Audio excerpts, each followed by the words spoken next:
capital do Nepal, localizada no centro do país, no meio das montanhas. Chegamos a Katmandu, uma grande cidade com mais de 1 milhão de habitantes. Como vínhamos da Índia, até que nos pareceu calma, mas não o é de todo.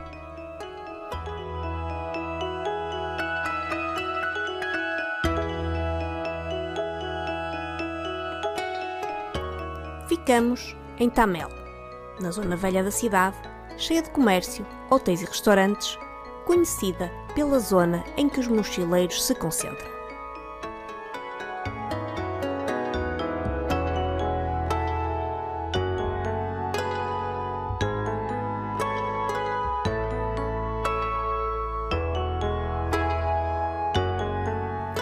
As suas ruas são estreitas, movimentadas com pessoas, rickshaws e motos. E apesar do seu ritmo ser menos frenético que na Índia, continuamos com a animação que a vê para estes últimos dias da nossa viagem.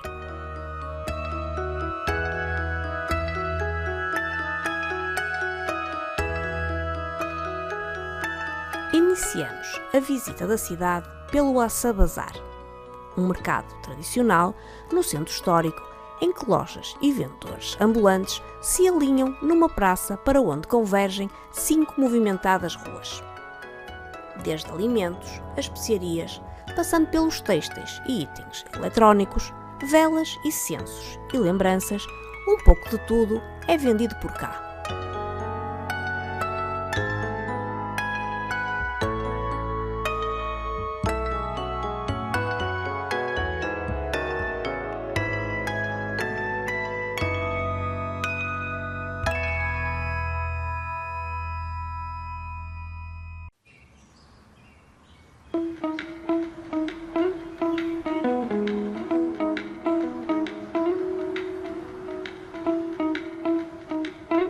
Seguimos para a Praça do Urbar, que, em contraste com as restantes zonas da cidade, em que abundam ruas poeirentas, tráfico ruidoso, com um intenso cheiro a gasolina, montras de eletrodomésticos, painéis publicitários e monstruosidades de cimento e uma ocasional vaca a ocupar um passeio, nesta zona antiga são raros os lugares onde os carros chegam. Parece outro mundo.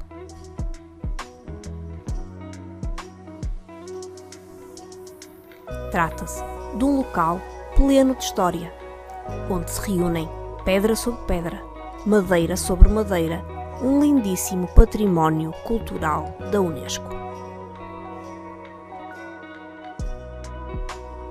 É composto por vários templos, erigidos em homenagem a deuses hindus, como Kali, Shiva ou Ganesha, quase todos ao estilo pagode. Embora alguns deles tenham sido totalmente destruídos no terremoto de 2015 e outros se encontrem em recuperação, a praça ainda mantém a sua essência. Mas este museu a céu aberto não é fácil de entender à primeira vista. Também por aqui há um caos diferente. Construções, lojas, pessoas, coisas, barulhos e cheiros por todos os lados.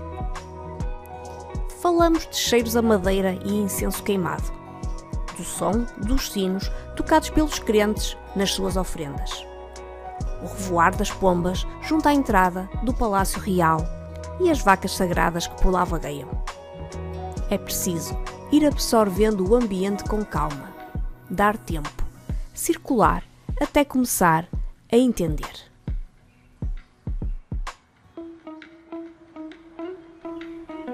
Já deu para perceber que foi amor à primeira vista?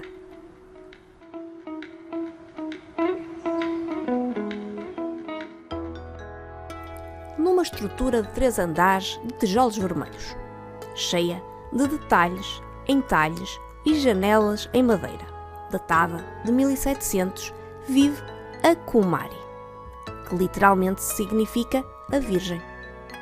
A menina escolhida para ser a deusa viva de Katmandu, uma encarnação de uma deusa hindu que protege a cidade e o Nepal. Consta-se que são sujeitas a provas que consistem, por exemplo, em as colocar num lugar escuro e cheio de cabeças de búfalos, máscaras assustadoras e barulhos, para selecionar as meninas que permanecem calmas. Acredita-se que uma candidata que não está assustada, como a maioria das crianças certamente estaria numa situação destas, é a próxima reencarnação de Taleju. Preenchidos todos os pré-requisitos, a menina muda-se para Kumari Bahal, na Praça do Urbar, onde passa a viver uma vida de privilégios. Totalmente isolada do mundo exterior, saindo de lá apenas durante festivais específicos e para cumprir deveres religiosos, como se fosse realmente uma deusa viva, até alcançar a puberdade. Na altura em que menstrua, acredita-se que o seu espírito de deusa deixa o seu corpinho de menina junto com o sangue e, por isso, volta ao status de mortal, regressando à casa dos pais para continuar uma vida como que normal. Por vezes, a menina aparece numa das janelas para deleite dos turistas curiosos que por ali param na esperança de a ver, sendo, no entanto, totalmente proibido fotografá-la. E mal chegamos ao recinto, vários guardas ordenaram que guardássemos as câmaras. Íamos ver a Kumari. E o que dizer? É apenas uma menina, atualmente com 9 anos, a cumprir rituais de deusa desde os seus 2 anos e meio. E que, de vez em quando, passa para se mostrar a um bando de desconhecidos. Com um ar triste, um rostinho cheio de maquiagem, carregada, que até provoca aos nossos olhares ocidentais um pouco de pena. Vamos agora conhecer o lado budista de Katmandu?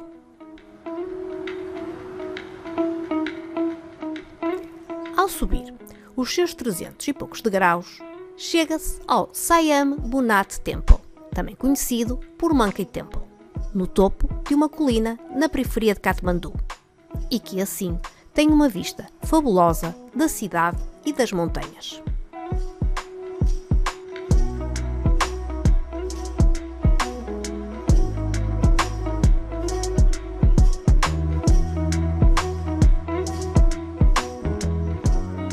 Cada parte da stupa Siam Bunat tem um significado muito especial na cosmologia budista.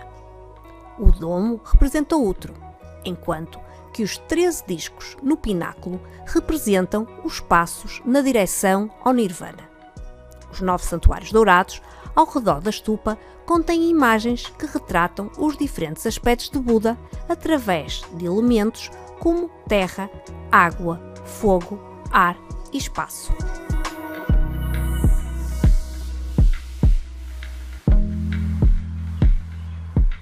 Aqui é obrigatório fazer a Kora, a caminhada no sentido do horário do relógio, refazendo o caminho de Buda, girando as rodas de orações, também no mesmo sentido do horário, meditando.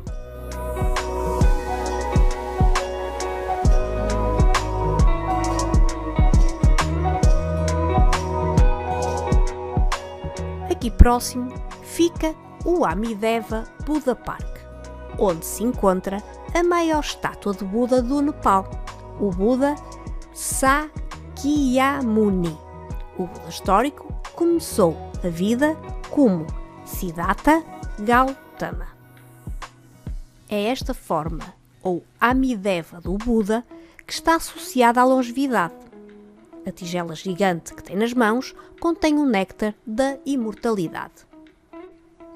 À sua esquerda está o Buda Shenrezig, conhecido como aquele que olha com olhos inabaláveis. É o mais compassivo de todas as formas do Buda, e aqueles que pronunciam o mantra Om Mani Padme Hum invocam a sua ajuda. Este Buda é retratado com muitos braços que usa para estender a mão e ajudar as multidões necessitadas. O Dalai Lama é considerado uma encarnação de Shenrezig. Por último, à direita, está o Guru Rinpoche, também conhecido por Guru Pad Ma-Sambhava, o precioso mestre. Encarnado como um ser totalmente iluminado, o Guru Rinpoche é um guardião da sabedoria primordial e revelou ao mundo os ensinamentos tântricos completos.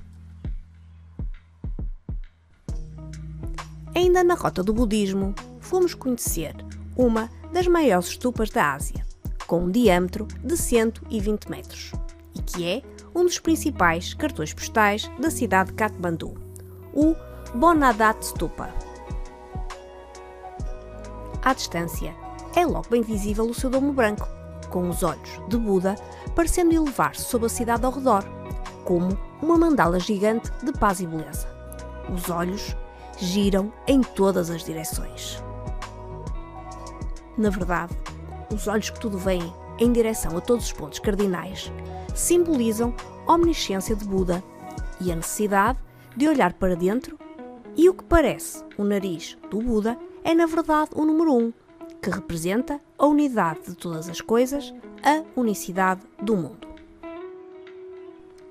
As stupas não são templos, mas sim locais de oração, de peregrinação e de fé budista. Girar as rodas de oração é sempre um ritual a cumprir.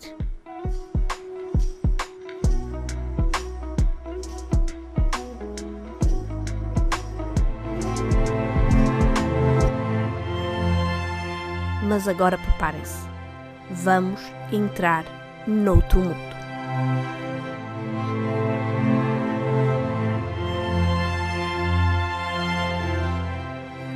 Construído em 1696, o Pashupatinath Temple é o templo hindu mais antigo e mais importante de Katmandu, um dos locais mais importantes do mundo para os devotos de Shiva.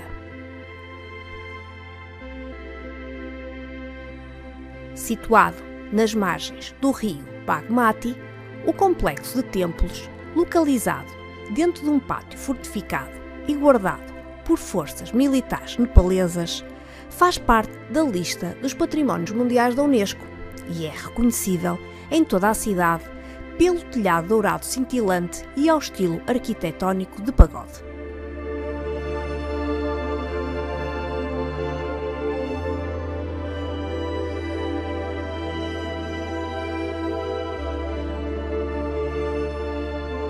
Em alguns desses templos só é permitida a entrada de hindus, mas podemos admirar de fora as suas construções, os exóticos ornamentos, alguns dedicados a Shiva e à sua versão de Deus da fertilidade, e até ter um vislumbre do que acontece lá por dentro. Mas entrar neste complexo é bem mais do que uma visita turística. É ir ao encontro de algo muito intenso, um enorme choque cultural e que pode ser até impressionável.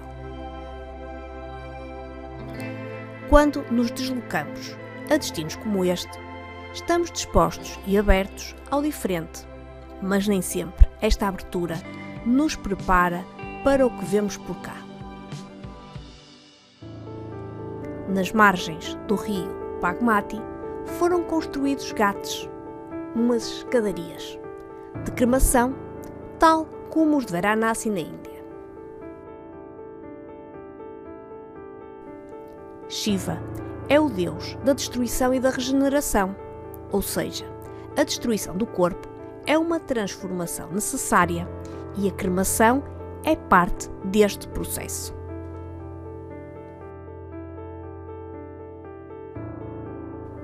Não podemos ir até ao local das cremações, mas podemos ficar na margem oposta ou na ponte a assistir aos rituais. E é aqui que saímos da nossa zona de conforto. Até porque, de repente, e sem estarmos a contar, passam mesmo ali à nossa frente. E é tudo tão estranho e diferente que se torna até difícil de traduzir em palavras. Apenas viver, sentir e tentar absorver aquela experiência onde o cheiro de incenso se mistura com o cheiro a carne queimada e com as grinaldas de flores. Não é de todo aconselhável aos mais sensíveis. A cremação em Pashupatinath é um ato que, segundo o hinduísmo, ajudará o morto a transcender e alcançar a libertação do ciclo das reencarnações que prende as pessoas ao sofrimento aqui na Terra. Os hindus acreditam na reencarnação, pelo que a morte é encarada não como o fim de tudo, mas como o início de uma nova fase. Os familiares colocam o corpo do falecido na margem do rio para que apenas os seus pés sejam lavados antes da cerimónia da cremação. E isto passou-se ali mesmo, ao nosso lado. Estávamos sentados a assistir às cerimónias puja que ali acontecem ao final do dia. Nós e uma multidão, indiferente às cerimónias mortuárias.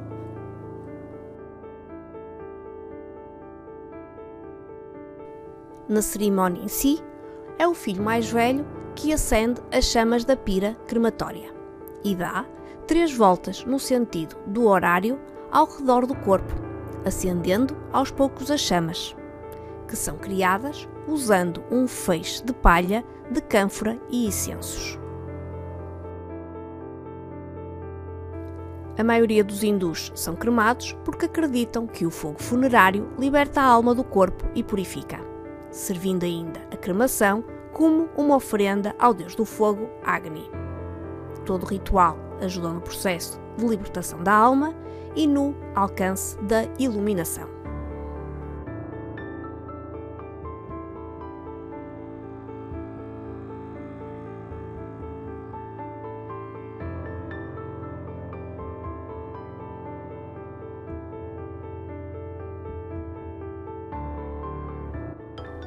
Ainda no Pashupatinath Temple, nos mesmos Ghats onde ocorrem as cremações, as margens do rio Bagmati enchem-se de cor ao final da tarde.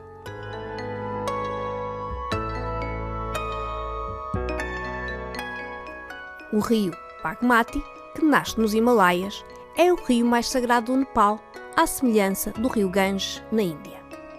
E tal como no país vizinho, a intensidade com que os nepaleses vivem o rio está a matá-lo. Tudo comunga com o rio. A vida, os detritos, até os corpos cremados dos mortos. Não é assim de admirar que se tenha tornado no mais poluído do Nepal.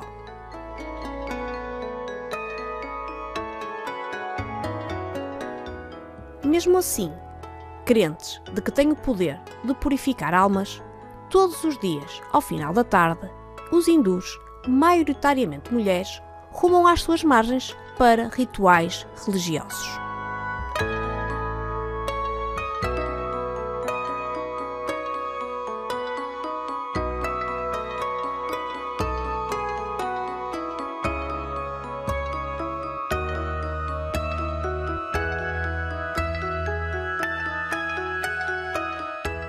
E à medida que anoitece, tudo se prepara para o ritual diário de adoração a que chamam Puja, ou também Arti, acompanhado por músicas sagradas. É um ritual carregado de simbolismo, onde o amor e a devoção estão presentes e são o agradecimento pela luz que Deus oferece a todos diariamente e ilumina o pensamento, o espírito e o corpo dos hindus.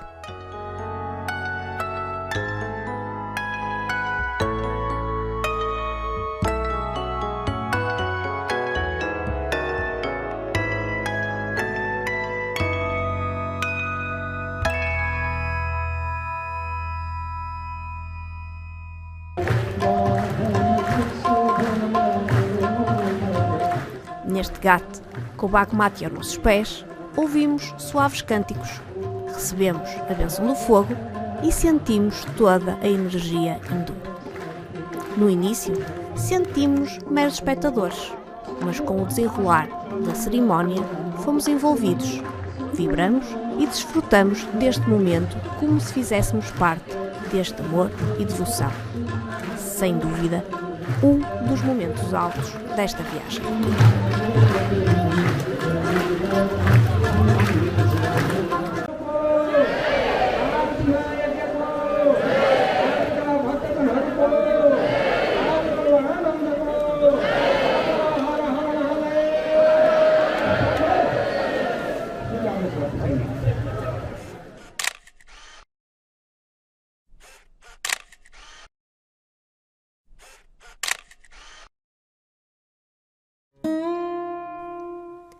A cerca de 13 km de Katmandu, Bhaktapur é uma das cidades mais antigas do Nepal, sendo uma das mais preservadas do país, apesar de muito afetada pelo terremoto.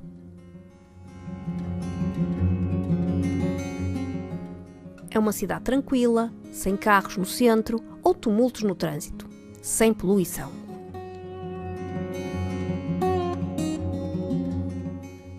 E por aqui abundam os monges.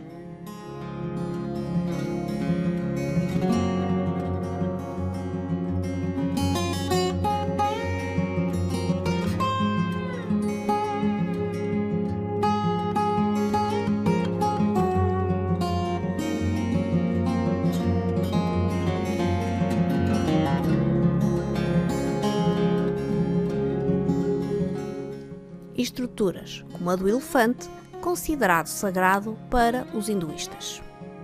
Há ainda artesanato Nevari em cerâmica a secar ao sol e crianças a brincar livremente pelas ruas.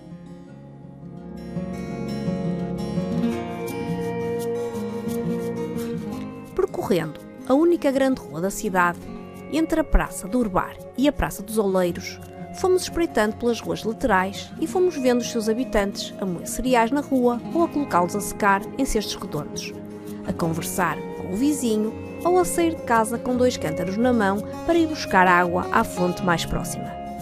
Pareceu-nos saída de um livro de histórias medieval.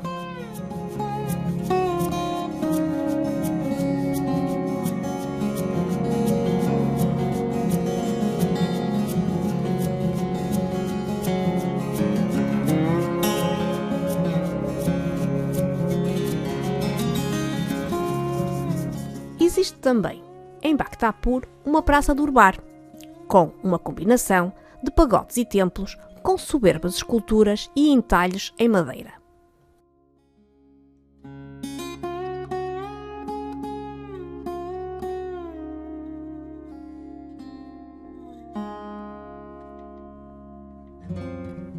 Os templos estão localizados ao redor do Palácio das 55 Janelas, feito de tijolo e madeira, datado do século XV d.C.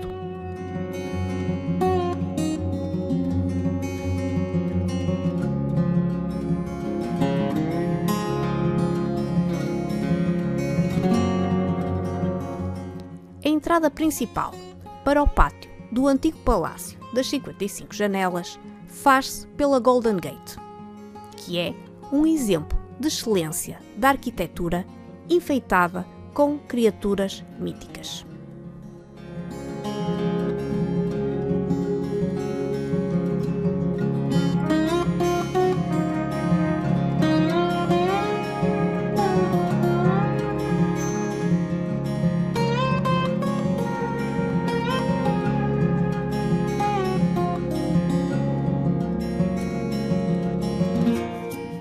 O Portão do Leão, a Lion Gate, foi erguido em 1696 d.C. e tem 2 estátuas de leões de grande porte, uma de cada lado.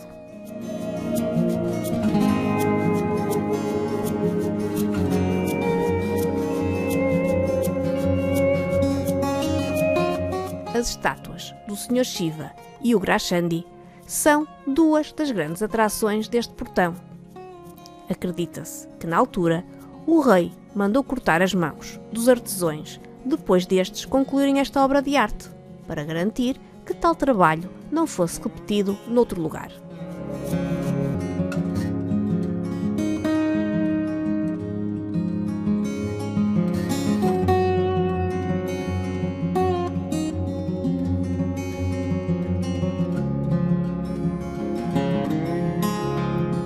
Esta visita breve a Bhaktapur terminou na interessantíssima Pottery Square, onde se podem observar os ceramistas em ação.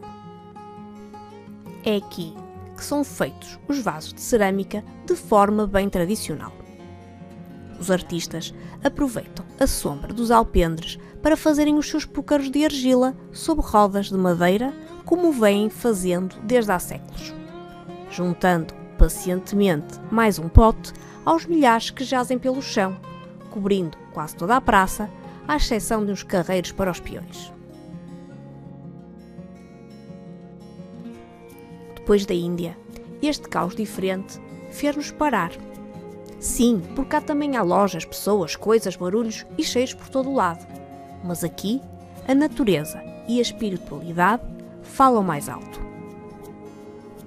Os castanhos e laranjas quentes dos templos, as varandas e janelas de madeira finamente esculpida, os telhados esverdeados de bronze, que se armam em abas sucessivas, sempre mais altos do que as paredes que os suportam, os cheiros a incenso queimado, o som das rodas de orações, os rituais de cremação. Tudo tem um estilo inconfundivelmente nepalês e que vão ficar para sempre nas nossas memórias.